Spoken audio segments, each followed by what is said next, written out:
বন্ধুরা, নানিকে এর আগে আমরা বিভিন্ন ধরনের চরিত্রে দেখেছি, কিন্তু প্যারাডাইসের টিজার দেখার পর একটা কথা বলতে হয় যে নানিকে আমরা এভাবে এর আগে কখনো দেখিনি। একদিকে নানি এর কমপ্লিটলি ডিফারেন্ট একটা লুক এবং ভয়ঙ্কর একটা ক্যারেক্টার, অন্যদিকে শ্রীকান্ত ওডেলা এর আগে দাশারার মতো ইনসেন একটা মুভি আমাদেরকে উপহার দিয়েছে, আর তার সঙ্গে অনিরুদ্ধের মিউজিক, সবকিছু মিলিয়ে দ্য প্যারাডাইস আর টিজারের মধ্যে আলাদাই একটা ভাইব তৈরি করতে পেরেছে।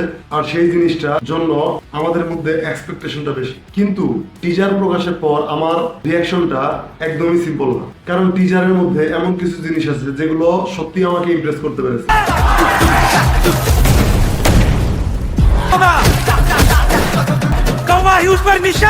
কিছু জায়গায় আমি অনেস্টলি ডিসঅ্যাপয়েন্টেড হয়েছি আজকে, তাই শুধু নানির প্রশংসাই করবো না, আমরা দেখবো দ্য প্যারাডাইস কি সত্যি একটা বড় মুভি হতে যাচ্ছে, নাকি শুধু ভায়োলেন্স আর মাস এমিনেশন দিয়েই আমাদের মধ্যে হাইপ তৈরি করার চেষ্টা করেছে। চলুন শুরু করি।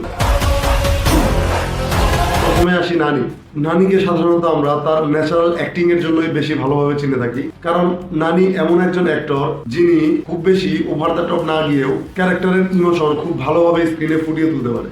কিন্তু দ্য প্যারাডাইসে তাকে অন্যভাবেই প্রেজেন্ট করা হয়েছে। জাডাল চরিত্রের look, hair style, body language এবং অ্যাটিটিউড সবকিছুর মধ্যেই একটা আলাদা অ্যাগ্রেসিভ পার্সোনালিটি তৈরি করার চেষ্টা করেছে। আর আমার কাছে এই জিনিসটা বেশ ইন্টারেস্টিং, কারণ নানিকে এই ধরনের ক্যারেক্টারে দেখে দর্শকের মধ্যে সত্যি কিউরিওসিটি তৈরি করতে পারে। এবার আসি টিজারের ওয়ার্ল্ডের কথা।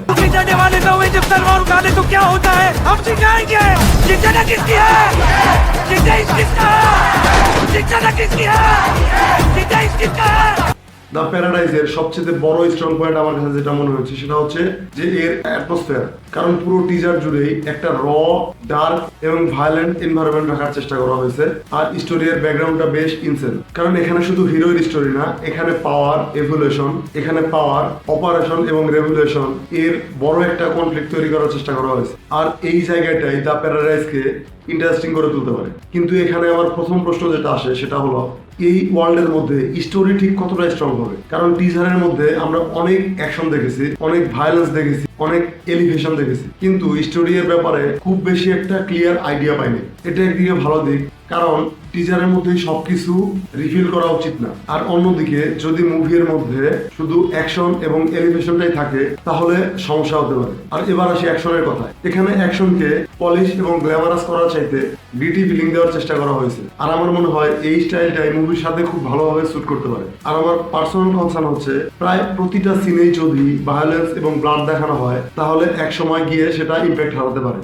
ভায়োলেন্স ঠিক তখনই পাওয়ারফুল লাগে যখন সেটা একটা পারপাস তৈরি করতে পারে, বা সেই ভায়োলেন্সের পিছনে একটা পারপাস থাকে। কিন্তু যদি শুধুমাত্র ভায়োলেন্স দেখার জন্যই এই মুভিটা বানানো হয়ে থাকে তাহলে এক সময় সেটা তার কিউরিওসিটি হারাবে এবং সেটা দেখার আগ্রহই চলে যাবে এবং সেই জিনিসটা রিপিটেটিভ হয়ে যাবে। আর টিজার নিয়ে অনলাইনে বিভিন্ন ক্রিটিক্সদের বড় অংশের ক্রিটিসিজম ঠিক এই জায়গাটাতেই। অনেকের কাছে ভিজুয়াল পছন্দ হলেও এর ডায়লগ ক্ল্যারিটি, সাউন্ড মিক্সিং এবং অতিরিক্ত অ্যাকশন নিয়ে প্রশ্ন তুলেছে। আর আমি মনে করি এই ক্রিটিসিজমটা পুরোপুরি ইগনোর করার মতো না, বিশেষ করে নানির ডায়লগ ডেলিভারি। আর টিজার দেখে বেশ কিছু জায়গায় আমার এমন মনে হয়েছে যে ডায়লগ যদি আরো পরিষ্কার হতো তাহলে আরো ভালো ইম্প্যাক্ট তৈরি করতে পারতো, কারণ পাওয়ারফুল ডায়লগ শুধু কি বলা হচ্ছে তার উপর নির্ভর করে না, এবং এর মধ্যে নির্ভর করে ঠিক দর্শক এই জিনিসটাকে কতটুকু ক্লিয়ারলি বুঝতে পারতেছে এবং কিভাবে বলা হচ্ছে, এই জিনিসটাও খুব বেশি ইম্পর্টেন্ট। কিন্তু আমি একটা জায়গায় প্যারাডাইসের পক্ষে থাকবো, সেই জিনিসটা হচ্ছে অনিরুদ্ধ। তার ব্যাকগ্রাউন্ড মিউজিক মুভিটার অ্যাটমসফিয়ার তৈরিতে অনেক বেশি অবদান রাখতে পারে। যদিও টিজারের বিজিএম নিয়ে মানুষ বা ক্রিটিক্সদের রিয়াকশনটা মিক্সড, তবুও অনিরুদ্ধের মিউজিক এবং শ্রীকান্ত ওডেলার ওয়ার্ল্ড বিল্ডিং একসাথে যদি ঠিকভাবে কাজ করতে পারে তাহলে মুভিটা বড় একটা ইম্প্যাক্ট তৈরি করতে পারবে। আরেকটা বিষয় ভুলে গেলে চলবে না যে এই মুভিতে নানি এবং শ্রীকান্ত ওডেলা একসাথে কাজ করতে যাচ্ছেন, কারণ এর আগে এদের মধ্যে যে কোলাবোরেশন ছিল সেটা হচ্ছে দাশারা, এবং দাশারার মাধ্যমে এই দুজন তাদের ঠিক বড় একটা ছাপ আমাদের মধ্যে রেখে গেছে। তাই দ্য প্যারাডাইসের প্রেশারটা আরো একটু বেশি থাকবে।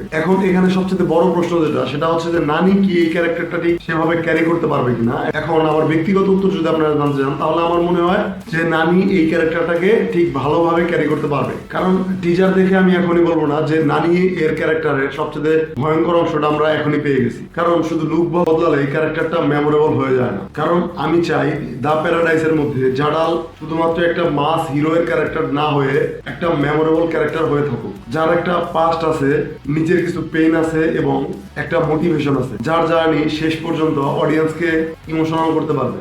এখন আমার ফাইনাল ভার্ডিক্ট, আমি প্যারাডাইসের টিজার দেখে বলবো এর মধ্যে হাইপ আছে, ভিজুয়াল আছে, নানি এর ট্রান্সফরমেশনটা বেশ ইন্টারেস্টিং, এর ওয়ার্ল্ড বিল্ডিংটাও বেশ প্রমিসিং, কিন্তু স্টোরি নিয়ে এখনো প্রশ্ন আছে। আর সবচেয়ে বড় কনসার্ন হলো মুভিটা কি সত্যি স্ট্রং একটা স্টোরি বলতে পারবে, নাকি বিজিএম, ভায়োলেন্স আর হিরো এর এলিভেশনের উপর বেশি ডিপেন্ড করবে। আমি আশা করি প্রথমটাই হবে, কারণ যদি শ্রীকান্ত রোডেলা আবারও স্ট্রং ক্যারেক্টার রাইটিং এবং এর সঙ্গে র ওয়ার্ল্ডটাকে প্রপারলি ব্যবহার করতে পারে, তাহলে দ্য প্যারাডাইস আমাদের সামনে ঠিক অনেক বড় একটা মুভি হিসাবে আত্মপ্রকাশ করবে। কিন্তু যদি এর স্টোরি দুর্বল হয়, তাহলে এত বেশি ইমপ্রেসিভ প্রেজেন্টেশন থাকার পরেও মুভিটা শেষ পর্যন্ত এভারেজ একটা মুভি হয়ে থেকে যাবে। তাই আমার মতামত হলো দ্য প্যারাডাইস দেখার জন্য আমার ভিতরে কিউরিওসিটি তৈরি করতে পারছে, কিন্তু এখনো আমাকে পুরোপুরি কনভিন্স করতে পারেনি। আর এটাই আমার কাছে অনেস্ট রিয়াকশন। এখন তোমরা বলো যে নানি এর লুক কেমন লাগছে প্যারাডাইসের মধ্যে, প্যারাডাইসের টিজারটা তোমাদের মধ্যে কতটুকু হাইপ তৈরি করতে পেরেছে, নাকি তোমাদের মনে হয় যে এই প্যারাডাইসের মধ্যে অ্যাকশন এবং ভায়োলেন্সটা ঠিক বেশি রাখা হয়েছে, স্টোরি সম্পর্কে কম দেখানো হয়েছে? কমেন্ট করে অবশ্যই তোমাদের মন্তব্য মতামত জানাও। আর এরকম মুভি অ্যানালাইসিস এবং মুভির অনেস্ট রিভিউ পেতে অবশ্যই আমার সাথে থেকে চ্যানেলটাকে সাবস্ক্রাইব করে রাখো। আজকের মতো এ পর্যন্তই, সবাইকে ধন্যবাদ। আসসালামু আলাইকুম। पड़ोसी नजर, पड़ोसी नजर, मीठी छुरी नजर, सदा बर्बादी की नजर, सारी तलवारें कट कट, लहू चले चटपट, सारी बना दे खल्लास।